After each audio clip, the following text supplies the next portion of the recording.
아빠가 아들에게 물었습니다. 우리 아들은 세상에서 가장 무서운 게 뭐야? 혹시 귀신? 그러자 아들이 아빠에게 이렇게 말했습니다. 아빠, 전 귀신보다 엄마가 더 무서워요. 이 말을 들은 아빠는 고개를 끄덕이면서 이렇게 말했습니다. 맞아, 귀신은 잔소리는 안 하거든. 이 아빠는 아내가 무서운 걸까요? 아니면 잔소리가 무서운 걸까요? 사람들은 저마다 다양한 두려움 속에서 살아갑니다. 평소에는 괜찮았던 것들이 때로는 두려움이 되기도 하고, 또 어렸을 때 겪었던 일들이 이제 트라우마로 남아서 큰 두려움이 되기도 하고, 이렇게 우리에게는 각자만이 느끼는 그런 두려움도 있습니다. 그렇다면 만약 제가 여러분에게 세상에서 가장 두려워하는 것이 무엇인지 하나를 이제 고르라고 한다면 지금 여러분의 머릿속에는 무엇이 떠오르시나요? 때에 따라 다르지만 어렸을 때는 이제 주로 귀신이나 천둥 번개 이런 게 많이 무섭습니다. 그래서 자기 전에 이제 귀신 이야기를 듣고 나면 밤새도록 잠을 못 자거나 이제 밤새도록 화장실에 못 가는 그런 어린이도 있고, 또 천둥 번개가 치면 이제 부모님 품으로 달려가는 그런 아이들도 있습니다. 하지만 어른이 되면 이제 더 이상 그런 것들은 무섭지가 않게 됩니다. 어른이 되면 오히려 뭐가 무섭냐면 돈이 더 무섭고 사람이 더 무서워지게 됩니다. 그래서 어제가 월급날이었는데 월급이 들어오자마자 막 문자가 오죠. 여기서 얼마 빠져나갔습니다. 저기서 얼마 빠져나갔습니다. 그래서 막 잔액이 줄어드는 걸 보면 너무 무섭죠. 그런가 하면 사람들의 시선이 너무나 무서워서 막 공황장애에 빠지는 그런 사람들도 요즘 많아졌습니다. 그런데 예나 지금이나 사람을 가장 두렵게 하는 것은 역시 죽음입니다. 죽으면 끝이라고 생각하기 때문에, 내 존재가 완전히 사라진다고 그렇게 생각하기 때문에 죽음이 가장 두렵게 느껴지게 되는 거죠. 이처럼 세상은 항상 우리를 두렵게 합니다. 그러나 성경은 우리에게 말합니다. 세상이 우리에게 주는 두려움, 그 두려움은 진짜가 아니라고 말합니다. 그러면서 우리가 정말로 두려워해야 될 것이 무엇인지를 마태복음 10장 28절을 통해서 예수님께서 이렇게 말씀해 주셨습니다. 몸은 죽여도 영혼은 능히 죽이지 못하는 자들을 두려워하지 말고 오직 몸과 영혼을 능히 지옥에 멸하실 수 있는 이를 두려워하라. 그러니까 우리가 정말로 두려워해야 되는 것은 세상이 아니라 오직 하나님 한 분뿐임을 우리에게 말씀해 주신 것입니다. 우리가 흔히 하는 말 중에 법은 멀고 주먹은 가깝다, 그런 말이 있습니다. 이 말처럼 우리가 세상 가운데 살기 때문에 눈에 보이지 않는 그 하나님보다는 눈에 보이는 세상을 우리가 더 무서워하고 두려워할 때가 많습니다. 하지만 예수님의 이 말씀은 우리가 그래서는 안 된다는 겁니다. 우리 그리스도인에게는 세상보다 하나님을 더 두려워하는 그런 마음이 중요하다는 거죠. 그런데 하나님에 대한 두려움이라고 할 때 단순히 우리를 벌 주시고 징계하시고 그렇기 때문에 하나님을 두려워하라는 게 아닙니다. 하나님에 대한 두려움을 이야기할 때는 오히려 두려움보다는 경외한다는 말이 더 잘 어울립니다.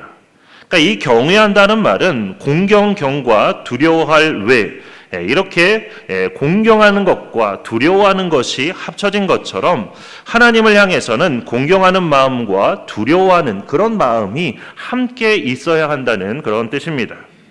누구보다 나를 사랑하시고 나에게 크신 은혜를 베풀어 주시는 그 하나님을 우리가 공경할 뿐만 아니라 또한 나의 잘못과 죄에 대해서는 확실하게 징계하시는 그 하나님을 우리가 두려워할 줄도 알아야 한다는 것이죠. 두려워할 줄 알아야만, 그래야만 우리가 죄 가운데 빠지지 않을 수 있는 것입니다. 그래서 하나님에 대해서는 우리가 단순히 두려워하기만 하는 것이 아니라 경외하는 그 마음을 가져야 하는 것입니다. 그래서 종합해보면 세상을 두려워하지 말고 하나님을 경외하라는 그런 말씀입니다. 오늘 본문에는 이렇게 세상을 두려워하지 않고 하나님만을 경외한 두 여인의 이야기가 나옵니다. 히브리 산파인 시브라라고 하는 여인과 부하라고 하는 여인입니다. 지난주 말씀처럼 애굽 왕 바로는 이스라엘 백성들, 다른 말로는 이제 히브리인들이라고 말도 하는데, 이들을 말살하기 위한 첫 단계로 학대 정책을 실시했습니다. 그래서 막 학대하면서 어려운 일들을 많이 시켰죠. 하지만 사람이 아무리 원한다 하더라도, 특히 세상의 권력자가 아무리 그렇게 원한다 하더라도 온 세상의 창조주이시며 역사의 주관자이신 하나님께서 그 일을 막으시면, 그러면 절대로 그 일을 이룰 수가 없습니다. 그래서 바로는 히브리인들을 말살하고자 그렇게 학대 정책을 폈지만, 하나님의 은혜로 오히려 이스라엘 백성들은 학대를 받으면 받을수록 더 번성해 갔다, 그렇게 성경은 말하고 있습니다. 이렇게 바로의 첫 단계 그 계획은 그렇게 실패로 끝나고 말았습니다. 그러자 두 번째로는 이제 좀 더 노골적이고 직접적인 정책을 펴기 시작했는데, 남자아이가 태어나면 죽이고 여자아이면 살려주라는 그런 정책이었습니다. 그러니까 이걸 위해서 히브리 산파인 시브라와 부하를 불러서 그렇게 하도록 명령을 내린 것이죠. 그렇다면 왜 남자아이는 죽이고 여자아이는 살려주라고 그렇게 한 걸까요? 예전에 한번 이제 이야기를 했던 것 같은데, 이제 병아리 감별사라는 그런 직업이 있습니다. 아시는 분들은 아실 텐데, 미나리라는 그 영화, 아주 유명했던 영화인데, 그 영화를 보신 분들은 잘 아실 텐데, 이 병아리 감별사가 하는 일은 병아리들 중에서 암컷과 수컷을 구분하는 그런 일을 합니다. 그러니까 왜 구분을 하냐면, 이제 암컷 병아리들은 자라서 이제 닭이 되면 알을 낳죠. 하지만 수컷 병아리들은 자라면 이게 백숙이 되든지 아니면 치킨이 되든지 그냥 닭고기만 될 뿐입니다.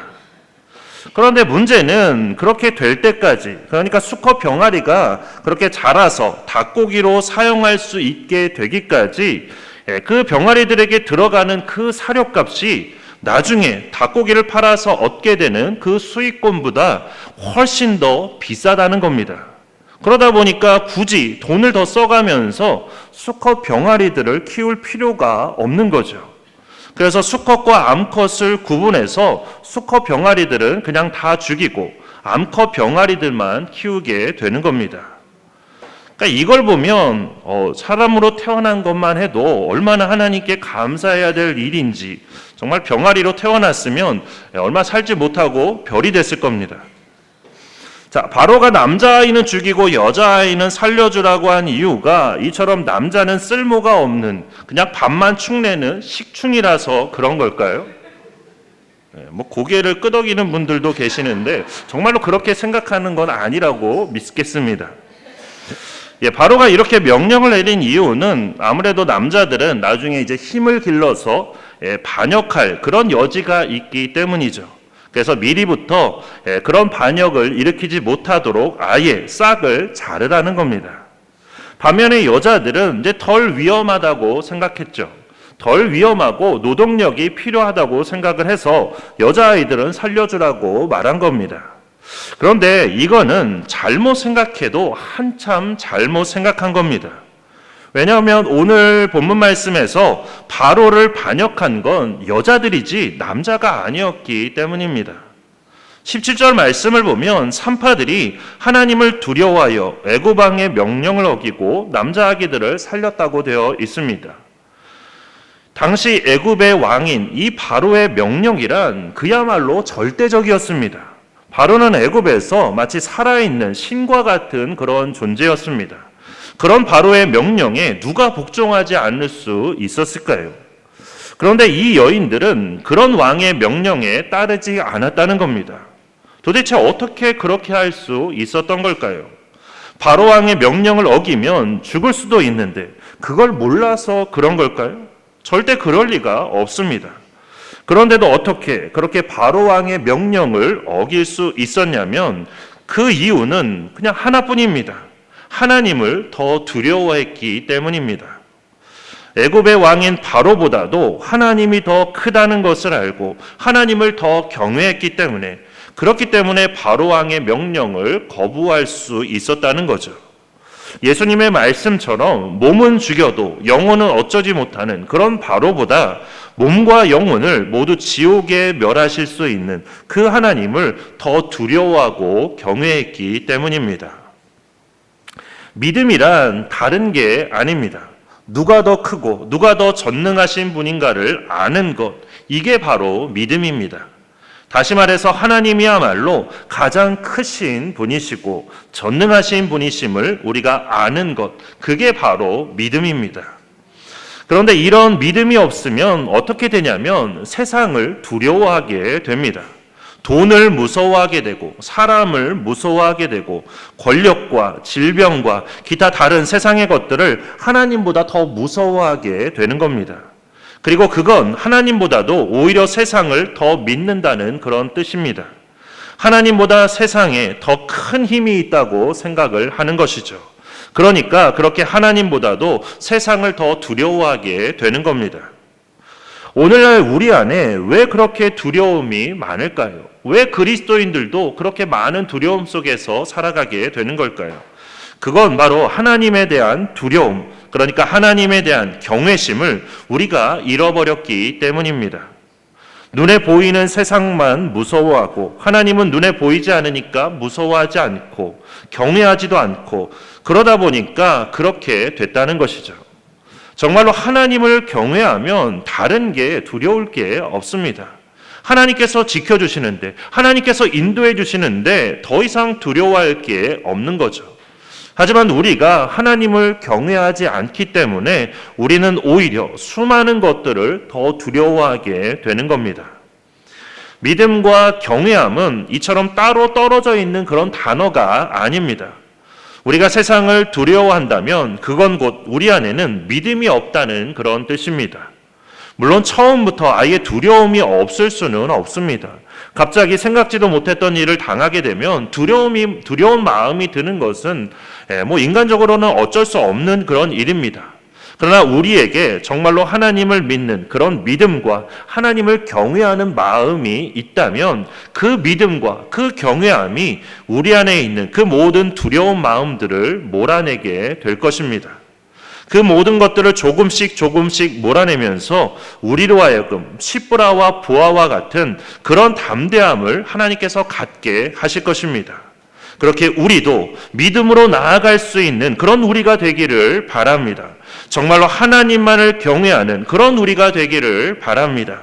그래서 더 이상 우리가 세상을 두려워하지 않고 세상 앞에서도 당당하게 살아가는 그런 우리가 되기를 주님의 이름으로 축원합니다.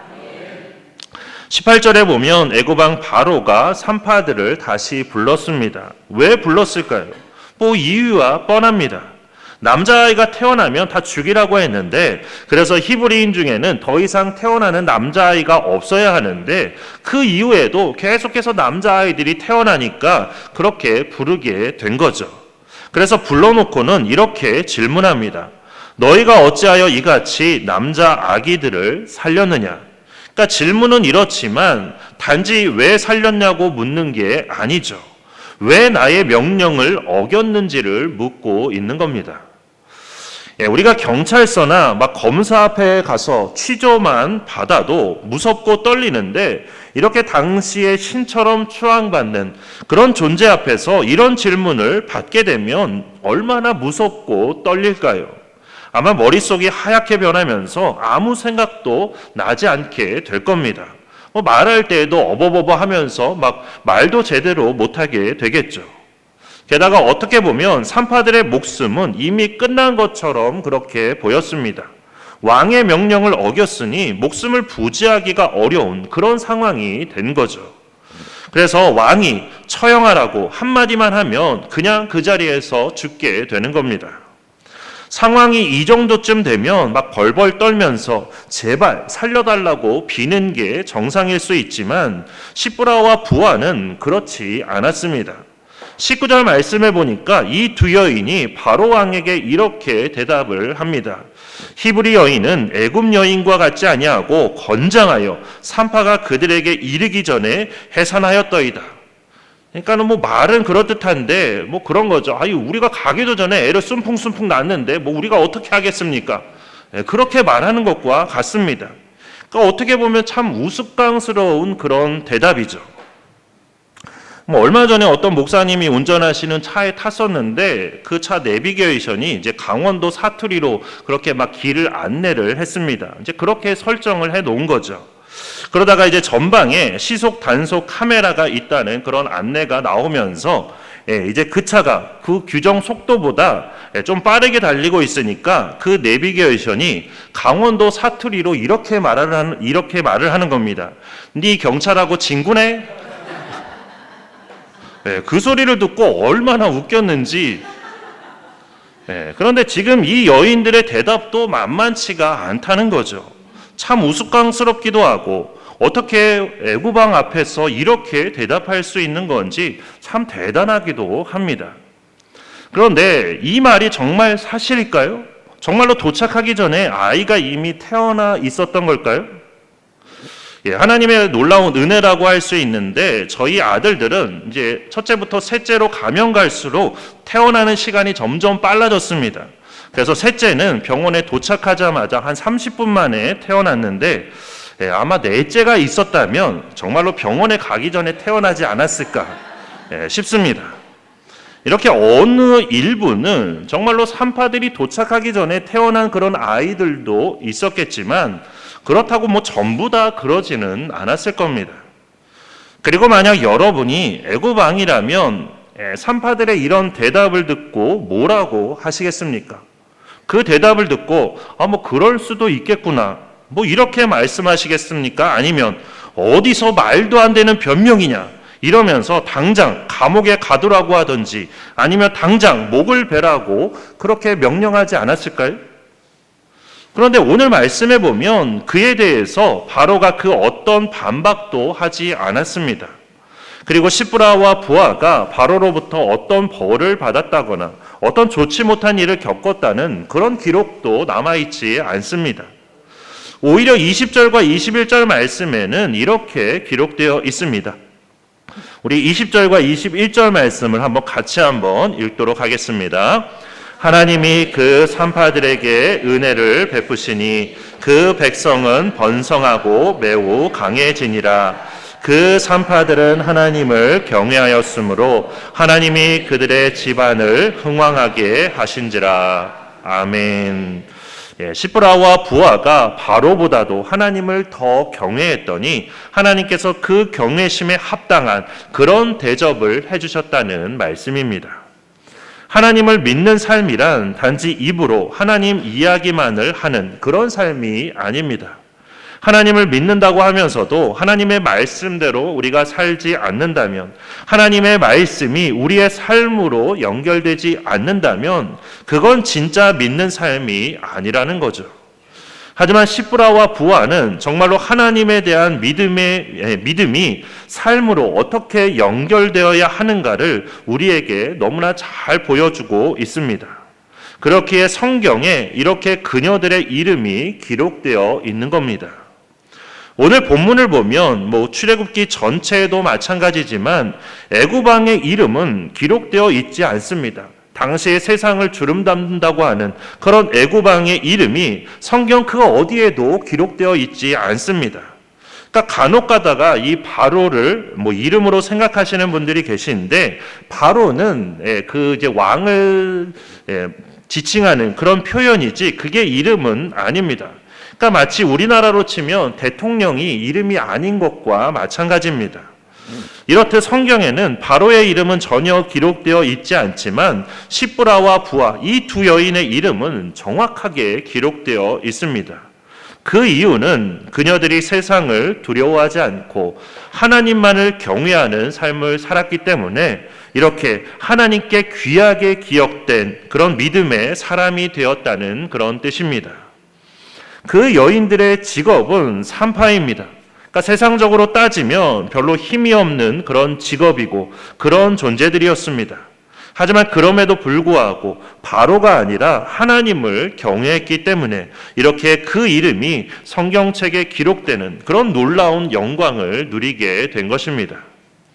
오늘 말씀을 보면서 나도 시브라와 부하처럼 그렇게 하나님께 복받고 싶다고 생각하시는 분들이 계실 겁니다.